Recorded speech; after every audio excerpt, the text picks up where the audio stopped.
இந்த படத்தோட பேர் பிளிங்க். ஆனால் இந்த படத்தை நீங்கள் பார்க்க ஆரம்பிச்சிங்கன்னா உங்களால் கண்ணை அசைக்கவே முடியாது.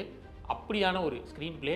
ஆரம்பத்தில் ஸ்லோவாக ஆரம்பித்து கொஞ்சம் கொஞ்சமாக தான் கதைக்குள்ளே வரும். ஆனால் ஒன்ஸ் கதைக்குள்ளே வந்ததுக்கப்புறமா ஒரு பயங்கர மைண்ட் பெண்டிங் படமாக இந்த படம் விரியும். அந்த படத்தை பற்றி தான் இந்த வீடியோவில் கொஞ்சம் விரிவாக பார்க்க போகிறோம். இந்த படத்தோட ஒன்லைனை மட்டும் கொஞ்சம் ஷார்ட்டாக சொல்லிட்டு போகலான்னு இருக்கிறேன். படத்தோட ஹீரோவுக்கு கண்ணை பிளிங்க் பண்ணவே முடியாது. பிளிங்க் பண்ணாமல் ரொம்ப நேரம் அவரால் இருக்க முடியும். இப்படியான ஒரு விஷயம் அவருக்கு இருக்குது. இந்த விஷயத்தை வச்சு அவரோட லைஃப்பில் இன்ட்ரடியூஸ் ஆகிற ஒரு கேரக்டர் வந்து இந்த விஷயத்தை வச்சே நீ வந்து டைம் ட்ராவல் பண்ணலாம் அப்படின்ற மாதிரி ஒரு விஷயத்தை அவர்கிட்ட இன்ட்ரடியூஸ் பண்ணுறாரு.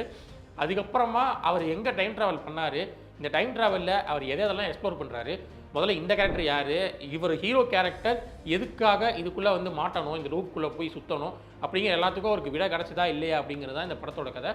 ரொம்ப இன்ட்ரெஸ்டிங்காக போகும். இந்த படம் ஒரு கன்னட படம். போன வருஷம் கன்னடத்தில் ரிலீஸ் ஆன படங்கள்லேயே ரொம்ப முக்கியமான படம், ரொம்ப சூப்பரான படம்னு நான் அதை சொல்லுவேன். ஏன்னா இந்த படத்தை எடுத்தது ஒரு அறிமுக இயக்குனர் ஸ்ரீநிதி பெங்களூரு அப்படிங்கிறவர் தான் இந்த படத்தை எடுத்துருக்கிறாரு. ஆனால் ரொம்ப சூப்பராக ஒரு ஹை கான்செப்ட் எடுத்து வச்சுட்டு அதை வந்து ரொம்ப இன்ட்ரெஸ்டிங்கான ஸ்க்ரீன் பிளே, ரொம்ப புத்தாலித்தனமான ஒரு ஸ்க்ரீன் பிளேக்குள்ளே வச்சு ஒரு இன்ட்ரெஸ்டிங்கான படமாக நமக்கு டெலிவரி பண்ணியிருக்கிறாரு. அண்ட் இந்த படம் ஒரு time travel and science fiction கதைக்களம் கொண்ட ஒரு படம் தான். இந்த படத்தில் எதெல்லாம் ரொம்ப இன்ட்ரெஸ்டிங்கான விஷயமா எனக்கு பட்டுச்சு அப்படிங்கிறத சொல்கிறேன். ஃபஸ்ட்டு இந்த படத்தோட ஸ்க்ரீன் பிளே. நான் முன்ன சொன்ன மாதிரி இப்படி ஒரு புத்தாலித்தனமான ஸ்க்ரீன் பிளேவை நான் ரொம்ப ரீசெண்டாக நிறையா பார்க்கல.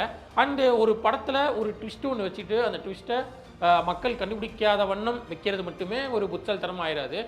அது வரைக்கும் அந்த கேரக்டரை எடுத்துகிட்டு போகிறதுக்கு ஒரு ஸ்க்ரீன் பிளே தேவைப்படுது இல்லையா, அதை ரொம்ப சூப்பராகவே கேரி பண்ணியிருப்பாங்க இந்த படத்தில். அண்ட் இந்த படத்தோட ஆரம்பத்திலேயே நான் பார்த்த பல படத்தோட காப்பியில் தான் இந்த படத்தை எடுத்துருக்கிறேன் அப்படின்னு ஒரு கோட் ஒன்று போடுவார் டேரக்டர். ஆனால் அது உண்மை கூட. நமக்கும் நிறையா படம் இந்த படத்தை பார்க்குறப்போ ஞாபகம் வரும். ஆனால் அது எல்லாத்தையும் விட இந்த படம் கொஞ்சம் தனித்து இந்தியனைஸ்டாக நமக்கு சொல்லப்பட்டதாக இருக்கும். ஏன்னா இந்த கான்செப்ட் நம்மளோட இந்தியன் கல்ச்சருக்குள்ளே பெருசாக வராத கான்செப்ட். இந்த டைம் ட்ராவல், பேரலல் யூனிவர்ஸு இதெல்லாம் வந்து, ஆனால் அதெல்லாம் வந்து ரொம்ப சூப்பராக பில்ட் பண்ணியிருப்பார். அண்ட் இந்த படத்தில் ஒரு முக்கியமான ட்விஸ்ட்டு ஒன்று செகண்ட் ஹாஃப் மேலே வரும். அந்த ட்விஸ்ட்டை கண்டிப்பாக யாராலையும் கண்டுபிடிக்கவே முடியாது.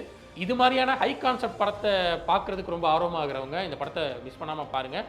ஓடிடி பிளாட்ஃபார்மில் தமிழ் டப்பிங்லேயும் அவைலபிளாக இருக்குது. இது மாதிரி இன்னொரு சுவாரஸ்யமான படத்தோட ரெக்கமெண்டேஷனும் நான் உங்களை சந்திக்கிறேன்.